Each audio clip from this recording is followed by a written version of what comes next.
18 জুলাই ছাত্র জনতার আন্দোলনে উত্তাল রাজধানীর যাত্রাবাড়ি এলাকা।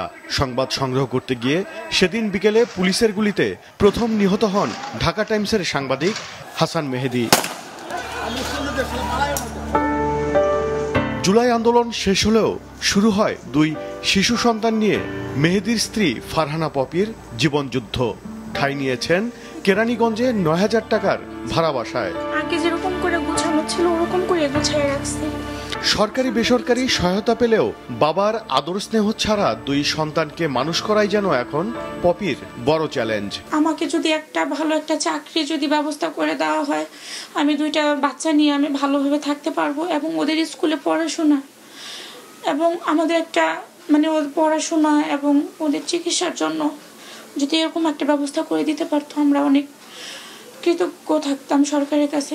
বসুন্ধরা টিস্যু, অশুদ্ধতার বিরুদ্ধে এক বিন্দুও ছাড় নয়।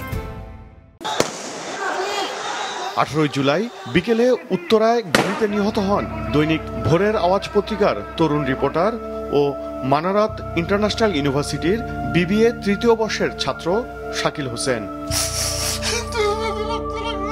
একমাত্র ছেলে হারানোর বেদনা এখনো তাড়িয়ে বেড়ায় বাবা বেলায়েত হোসেনকে।